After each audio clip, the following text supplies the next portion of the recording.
Hello, this is Greg Charles. Today I'll be talking about robots and AI. I feel like this topic really intrigues me because of movies like Terminator, iRobot, Ex Machina, to name a few. However, what I want to get into today is how it challenges humanity to see ourselves in something I'm coining for the purposes of this video as a doppelganger. We see ourselves reflected in this other thing, in AI, and I feel like this is done on three levels: mentally, spiritually, and physically. First, we're gonna start with the physical. Physically, we're reflected in AI through a thing called AI and robots, at least, through a thing called the uncanny valley. The uncanny valley is essentially something looking close enough to human, but not quite at that final aspect of humanity. And a few examples of this are like this movie Big Bug. The plot of the movie, they're trapped in their house during like a AI android uprising, and it's all this interpersonal drama between the family. Really, I like the Yannick's robot, which I'm probably gonna put on screen right here, and I'm saying this so I have a cue to myself because we're doing less voice editing. I'm trying to go off of the dome for this one, and I feel like we're flowing pretty well. Back to my point, the Yannick's and other android-like robots represent humanity physically in a way that is too close to us, and it makes us uncomfortable.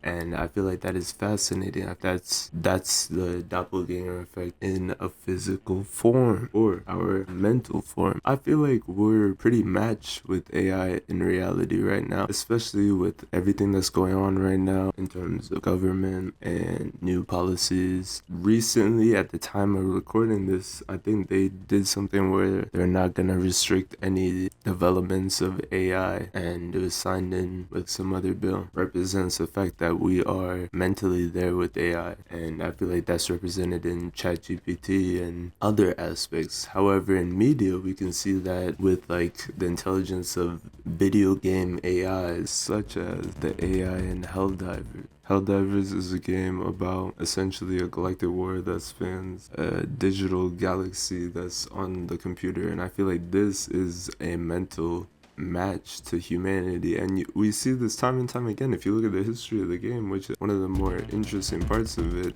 it's not old like EVE Online where you see like some ship from the distance. I feel like that's kind of boring to me, but I feel like what is interesting to me is like something where you're seeing this world evolve over time, and I feel like it's obviously interesting to so many people because this is one of the things that blew up. Surprisingly, I didn't even think I would be like, wow, this is a really interesting thing to me.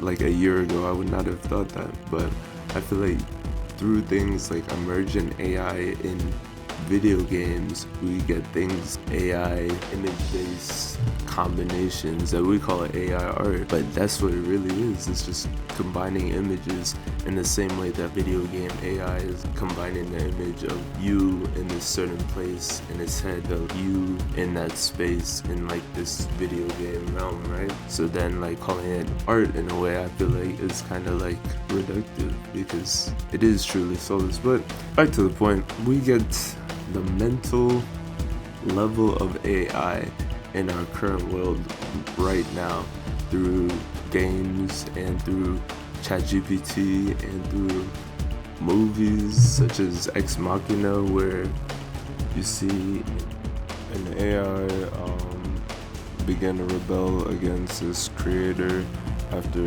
being put through a Turing test. I feel like this is a very succinct example of AI developing mentally because of how the movie ends. Not to spoil the whole movie, if you haven't watched it, you know it's old. I hate in a video when you're watching it and like maybe like it's a movie that's older, like bruh, nobody's gonna watch this. But what if you didn't watch it? That's what I'm thinking in my head right now. What if you didn't watch Ex Machina?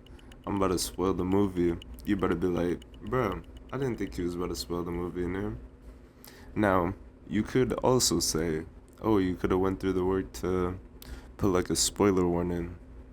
I hate the spoiler warning because why would someone pause the video in the middle of it to go out of it and go back into the video with the spoiler warning? I feel like that's kind of waste. But anyways, I feel like these are the examples of the mental map of AI in our current reality and in media.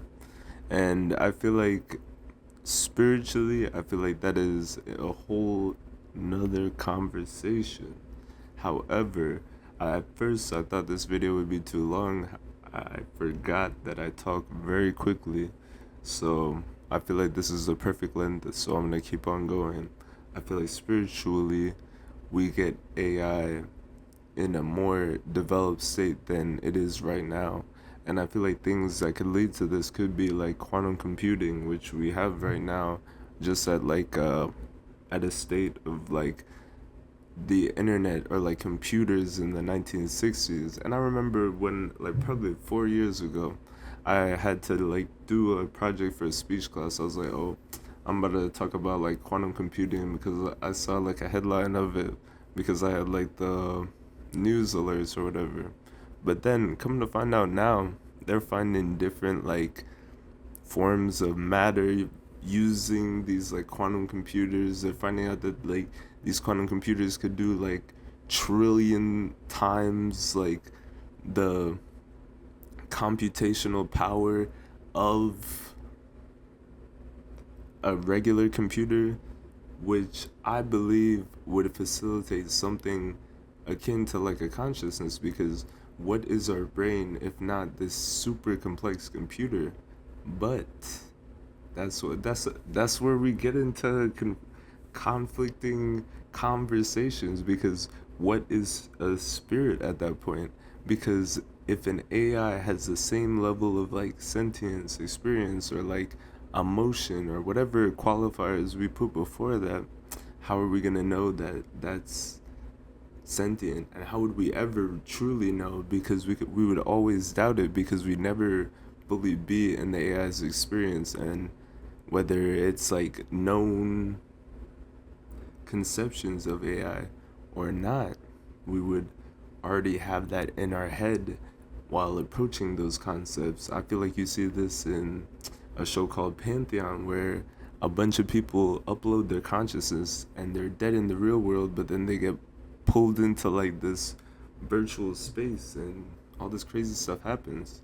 So I feel like human nature in those type of scenarios does not like bode well. But I feel like that's the central conflict and central theme to like AI, the doppelganger effect, ourselves reflected in this other thing, whatever part of ourselves that is. And if you like this video, if you have more thoughts, I'm not gonna try to